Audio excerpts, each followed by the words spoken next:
UP के कन्नौज जिले में लोकसभा 2024 के चुनाव की तैयारियों को लेकर छिबरामऊ विधानसभा के कस्बा बिशुनगढ़ में शुरू हुई भाजपा की ग्राम परिक्रमा यात्रा का आयोजन किया गया, जहां पार्टी के वरिष्ठ नेताओं ने इस आयोजन में भागीदारी निभाई और जनता के सामने भाजपा को अपनी सरकार की उपलब्धियां गिनाई और वहीं जनता को चुनावी लॉलीपॉप भी दिखाए।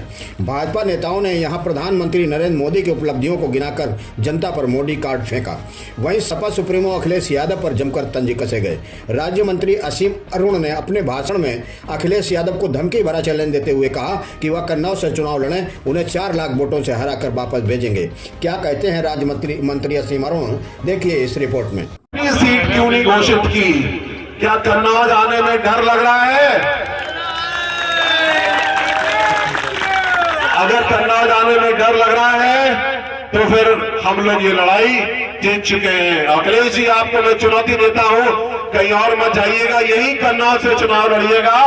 4 लाख से कम अगर हमने हराया तो बताइएगा। ऐसे हमारे सुब्रत पाठक जी, ऐसे हमारी भारतीय जनता पार्टी, ऐसे हमारे प्रधानमंत्री मोदी जी, हमारे मुख्यमंत्री योगी जी, उनके नेतृत्व में हम चुनाव लड़ रहे हैं और एक बहुत बड़े चुनाव की ओर हम आगे बढ़ रहे हैं। हमें बहुत बड़ी जीत की पूरी आशा है। चुनाव में कभी हम बड़ी बात नहीं करते, हर चुनाव में हम हाथ जोड़ के आते हैं, आप और हम साथी घर घर जाते हैं और विनम्रता के साथ अनुरोध करते हैं। जिन्होंने वोट नहीं दिया उनके पास भी जाते हैं इस आशा में कि इस बार हम शायद वोट ले सके, उनका मन ले सके, उनकी बात मान सके। और इस बार भी हम लोग केवल विकास, विकास और विकास, इसी आधार पे चुनाव को लड़ रहे हैं। इसी पे तेजी से हम लोग आगे बढ़ रहे हैं। विभाग में समाज कल्याण विभाग की जिम्मेदारी आपने जो दी है, शिक्षा पे बहुत बड़ा कार्य हो रहा है। हमारे बच्चों के लिए आवासीय विद्यालय बनाए गए हैं, सर्वोदय विद्यालय उनका नाम है। हमारा एक बालक साथी रौनक यहाँ मौजूद है, सर्वोदय विद्यालय की सेवा कर रहे हैं और अभी 1 महीने बाद बच्चों का एडमिशन होगा। मैं चाहूंगा हमारे हर उस बच्चे को जो कक्षा 6 में जा रहा है या बेटी है, जाना चाहते हैं सर्वोदय विद्यालय, मुझे बताइए, मैं बच्चों का एडमिशन कराऊंगा और अच्छे से अच्छी शिक्षा हमारे बच्चे पूरी तरीके से मुफ्त पाएंगे। पिछले साल करीब 60 ऐसे बच्चों को कन्नौज से हम लोगों ने भर्ती कराया और बच्चे और उनके माता पिता सभी बहुत खुश हैं। हमारे बच्चे कंप्यूटर सीख रहे हैं, हमारे बच्चे अच्छे संस्कार सीख रहे हैं और तेजी से आगे बढ़ रहे हैं। मैं एक अंत में अनुरोध करना चाहता हूं, हम सब सुब्रत भैया को सुनना चाहते हैं कि हम सबको मिल के काम करना है। एक चट्टान के रूप में खड़े होकर के आने वाले चुनाव में हमको सामने जाना है। अति उत्साह भी नहीं रखना है, अति आत्मविश्वास भी नहीं रखना है, हमको बहुत परिश्रम के साथ कार्य करना है। और मुझे पूरा विश्वास है कि आपके परिश्रम से, आपकी मेहनत से एक बहुत बड़ी जीत हमारे सामने है। हम सब उसकी ओर बढ़ रहे हैं, इसमें आपका भी बहुत बड़ा योगदान होगा और सुब्रत भैया को मैं बहुत सारी शुभकामनाएं देता हूं और आने वाला चुनाव हम सब के लिए बहुत ही बड़ा है, सफल होगा, आनंददायी होगा, ऐसी मैं कामना करता हूं। सभी को बहुत बहुत शुभकामनाएं, धन्यवाद।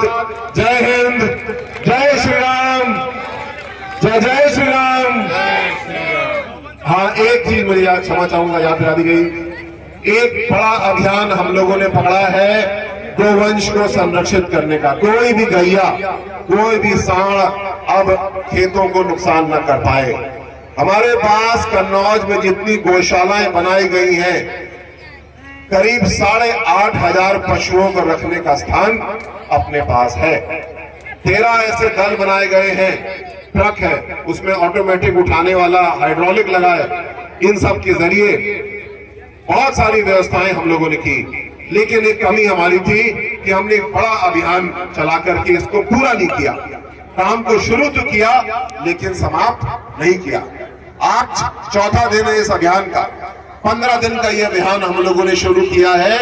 आपके आसपास जहां भी निराश्रित गोवंश दिख रहा है, आप उसकी फोटो खींचिए और जो मैंने फोन नंबर बताया था 1077, उस पर शिकायत करिए।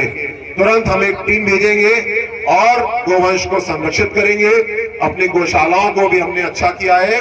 केवल गौशाला में गोवंश का जेल नहीं है, गोवंश को स्वस्थ रखना है, अच्छे से रखना है, इस दिशा में काम हो रहा है। हमें पूरा विश्वास है कि हम और आप मिल करके आने वाले जो 11 दिन बचे हैं इस अभियान के, उसमें 100% गोवंश को संरक्षित कर पाएंगे।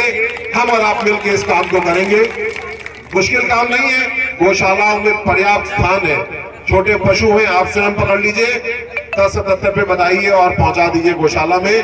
कोई गौशाला में मना नहीं करेगा, हम वहां पे गौशाला में संरक्षित कराएंगे। मेरी बहुत बहुत सारी शुभकामनाएं। एक चुनौती हम लोगों ने ली है, इसको पूरा करते हैं, इसके बाद अगली चुनौती लेंगे। और लंबी बात मैं नहीं करना चाहता हूं, पर मुझे याद आता है एक बहुत महत्वपूर्ण बात। प्रधानमंत्री मोदी जी ने 2019 में जब दोबारा प्रधानमंत्री बने, लोकसभा क्षमा चाहूंगा लाल किले की प्राचीर से उन्होंने एक बहुत बड़ी बात कही। उन्होंने कहा, न समस्या पालेंगे और